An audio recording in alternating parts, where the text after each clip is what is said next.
So welcome to the Insight Meditation community of Charlotte. My name's Ward Simmons. I'm one of our 7 Dharma leaders that rotate responsibility for leading. It's nice to be with you tonight. As you are no doubt aware, tonight is Thanksgiving Eve. And IMC Charlotte, we meet every week, regardless of the date or what falls on the calendar. So the night before Thanksgiving, we meet. New Year's Eve, we meet. New Year's Day, we meet if it falls that way.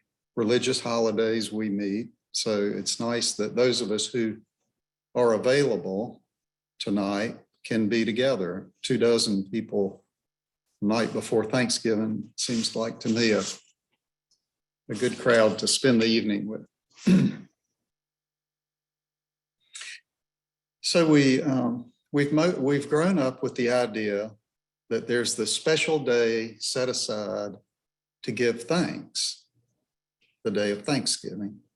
And it's a lovely tradition, and it's a useful reminder once a year to bring it to our attention. But if we're not careful, we can unconsciously check off the box of giving thanks for 2021, and then we can put it aside until this time next year. And that would really be a great missed opportunity, because gratitude can be beneficial every day of the year. And that's really what Thanksgiving is about. It's about gratitude. So I want to share a quote from the Buddha. Excuse me. The Buddha said, "These 2 people are hard to find in this world." Which 2? The one who is first to do a kindness, and the one who is grateful and thankful for a kindness done. So the first reference to the one who is first to do a kindness, that really addresses acts of generosity. And we speak more often here on Wednesday nights about generosity. The second reference, the one who is grateful and thankful for a kindness done, that's about gratitude. And maybe we speak a little less often about gratitude. So that's what I'd like to explore this evening.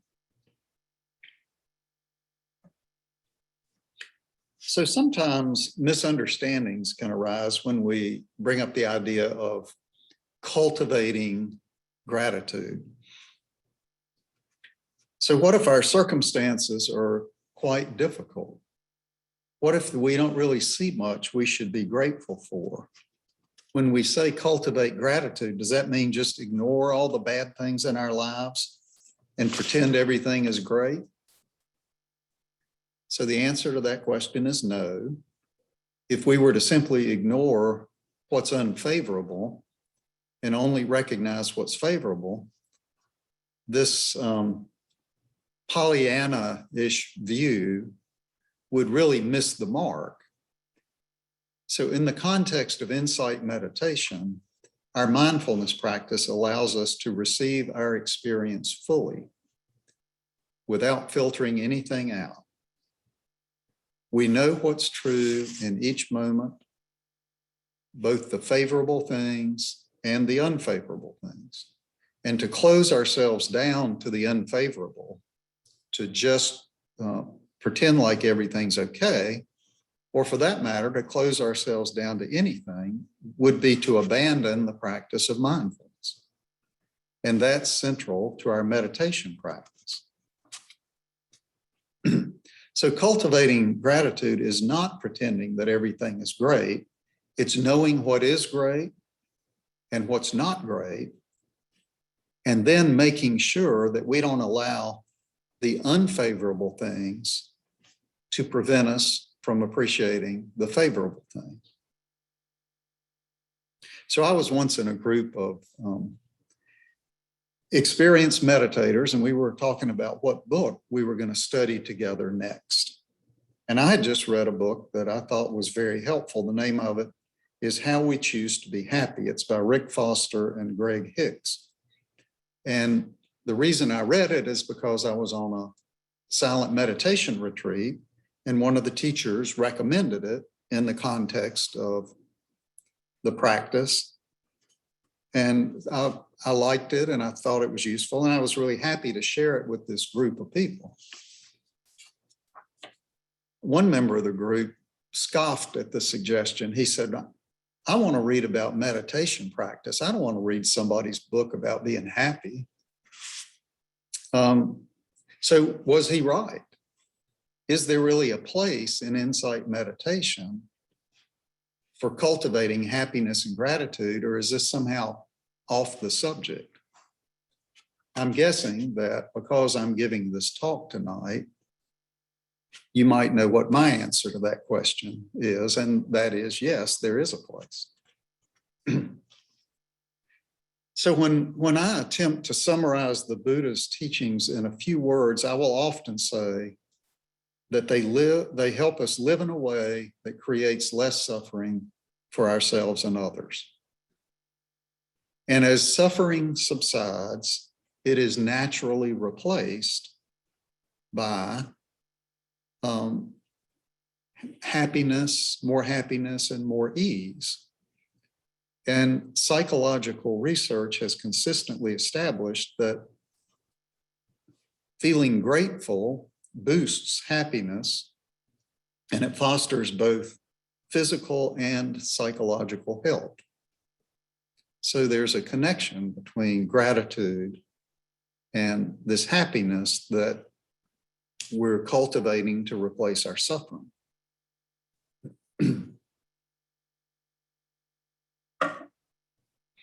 So sometimes gratitude, let's talk about gratitude and the experience of gratitude. Sometimes it arises spontaneously without us really applying ourselves to it. Maybe we get together with a friend who has thought ahead and brought us that perfect special gift that she knew would be meaningful to us. Or maybe she thought about us when she was reading an article and she sent us a copy of it because she knew it might be useful to us. So when we're the beneficiaries of another person's kindness, then gratitude often just arises spontaneously. These are examples of gratitude as a temporary feeling. It arises and then it passes away. But gratitude can have another context in that it can be a trait, it can be our disposition, it can be a mind state in which we normally abide. And I want to explore that a little further. Unfortunately, the untrained mind is not naturally predisposed to feeling gratitude. So humans, as creatures with a long evolutionary history, we have a bias toward the negative. You may have heard this stated before. For tens of thousands of years, the process of natural selection has been underway. And those with traits that have enhanced the likelihood of survival so that they can live to pass on their genes, those traits are what are going to predominate in the population. And those who don't have traits that enhance their likelihood of survival, they're not going to pass on their genes. And so those traits are going to gradually disappear. And one key trait for survival is a high level of vigilance toward danger and threats. So let's say there are two early humans that are sitting around their separate campfires one night, and suddenly each of them hears a sound in the bushes nearby. And one of them immediately leaps to his feet and he surveys the scene for danger, and he's poised for fight or flight. The second person hears the sound and says to himself, well, you know what? I bet that's just a branch falling out of a tree. And so he continues to enjoy his cozy campfire. Well, in fact, this noise turns out to be a hungry tiger. So which of these two early humans do you think is going to live to pass on his genes?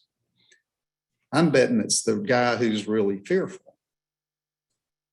So natural selection has produced a race that is predisposed to emphasize the negative and to de-emphasize the positive.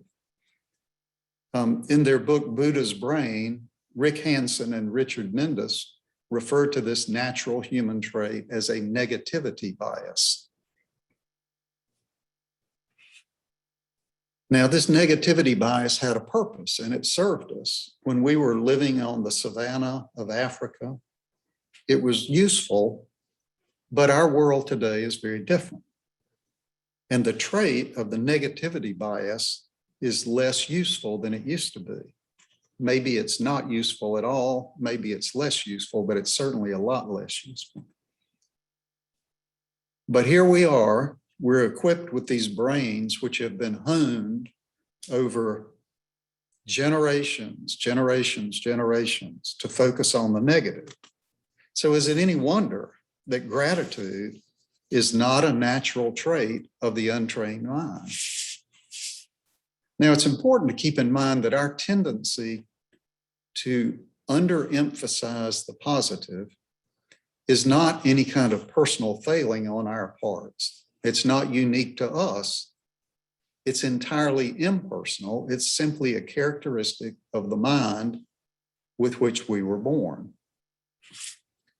So I want to share something here. So you can see here, this is a cartoon, and there are two windows. One is for complaints and one is for gratitude. And the complaints window has a big line of people, and the gratitude window, the guy's sitting there reading a book because there's nobody in his line. Does that seem familiar to anybody?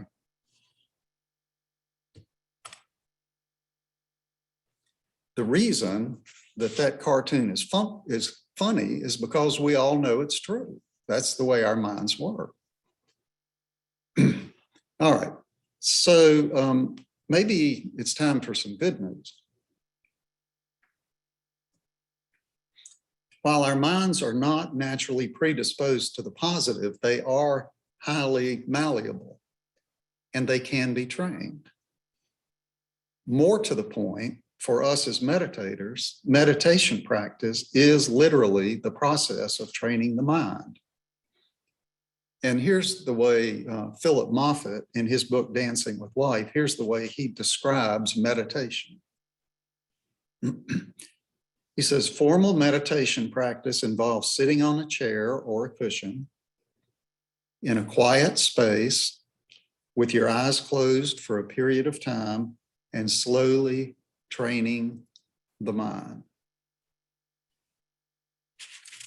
We are training our minds as meditators.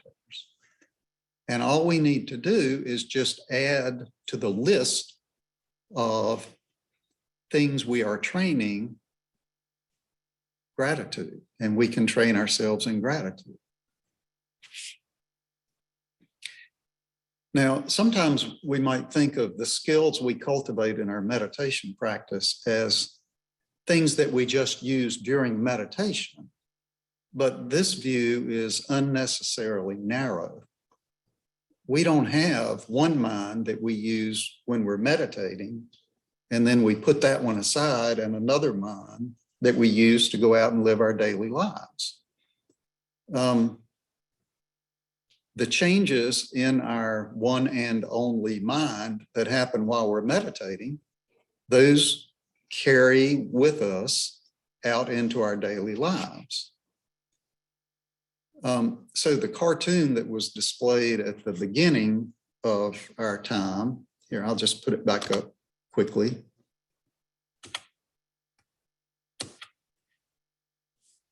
The little boy in the monk's outfit resting happily with the heading, relax, nothing is under control. I like that, and it's lovely, but it may be a little bit inaccurate in that we do have a measure of control over training our minds. Cultivating gratitude involves a conscious choice as to where we place our attention. Now, of course, retraining our minds in this way takes some effort. So yesterday, I got a box from Amazon, and it had a less than accurate message on the outside.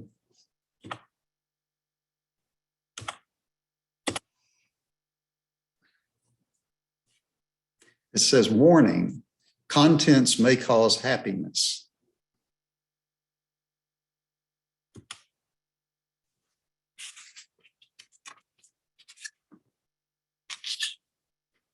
In spite of the slogan on the box, we can't order happiness from Amazon. The path to the higher happiness of the Buddha is the Noble Eightfold Path, which encompasses training in ethical behavior, meditation or mind training, and wisdom or insight, those three factors, those groups of factors. And this path is a perfect fit for cultivating gratitude. With diligent effort, we can nurture a grateful state of mind as our default state of mind, the state of mind from which we normally operate. So as I was preparing this talk, I observed in my life many experiences of gratitude or lack of gratitude. This week I had my annual physical exam, and that included fasting before the blood work. So initially I was aware of this inconvenience of having to fast until I got to the lab to have my blood drawn. And I was aware of some hunger. But after a little bit, I noticed that was my experience and I was having aversion to it. And then I considered that roughly half the world's population doesn't have access to adequate health care.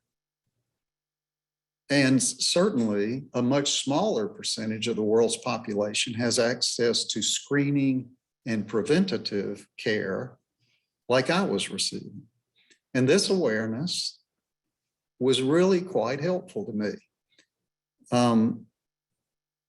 My relationship with this experience shifted from one of aversion to one of gratitude, being grateful for my good fortune to have such good health care available. So nothing in my circumstances had changed. I was still hungry, but my relationship to my circumstances had changed. And the result was greater ease and less suffering.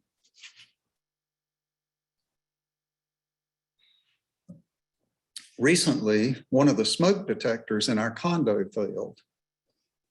And the result was a series of middle of the night alarms and me getting up in my fuzzy bunny slippers and trying to figure out how to silence the alarms and how to repair the thing so it wouldn't keep happening.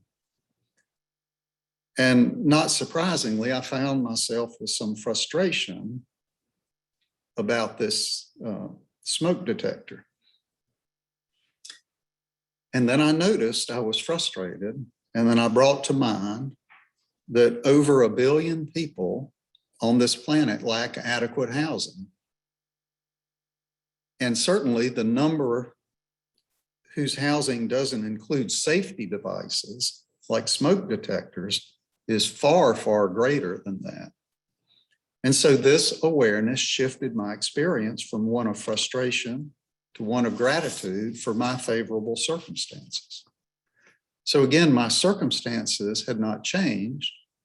I still had a defective smoke detector, but my state of mind was very different. My relationship to my circumstances was different. And both of those examples are instances of a truth that permeates the Dharma.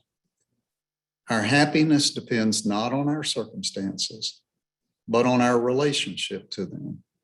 Now, I just want to pause for a moment and say one thing.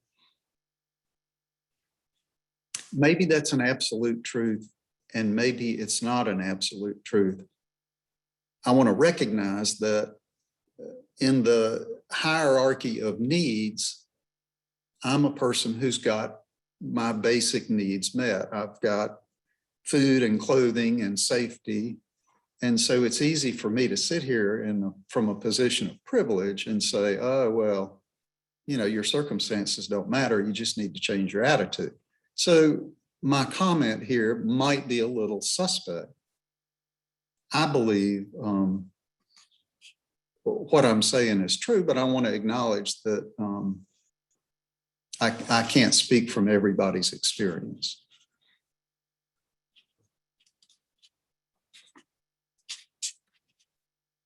So with a malleable mind and the tools we have for meditation practice or mind training, we can change our relationship to our circumstances.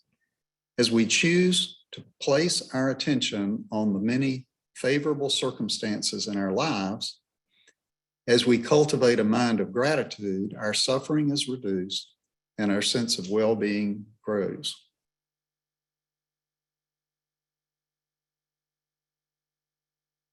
Now, there's one other thing that's worth noting about gratitude here, and that is in both of the examples I gave, initially my mind was consumed with a negative reaction. And then I saw the negative reaction, and then I made a conscious choice to redirect my attention. But as we practice that way, what we find is that it becomes more and more second nature to us. And we don't have to go through the initial negative reaction and then redirecting ourselves. Instead, we begin to abide more and more naturally in a place of gratitude. So seeing it and changing it is useful. Making it second nature so we don't have to go through that is even more useful. So in closing, let me just say that as we approach Thanksgiving Day tomorrow and beyond tomorrow, I want to invite you to include gratitude as an element in your meditation practice. And just to review a few key points, the Buddha said that a grateful person is hard to find in this world. Practiced correctly, gratitude doesn't involve ignoring what's unfavorable. It involves fully knowing it, but not choosing it as the focus of our attention. While spontaneous moments of gratitude do arise, this is not the natural state of the untrained mind. When you're endowed with a human mind, negativity bias comes with the territory. It's nothing personal. Meditation or mind training is the optimum vehicle for overcoming this negativity bias, but it does require effort and diligence. And as we cultivate a mind of gratitude, it will gradually replace negative mind states as our default mind state. The last thing I'll say is I am grateful to be here with 23 other meditators on Thanksgiving Eve. And I hope this talk has been useful.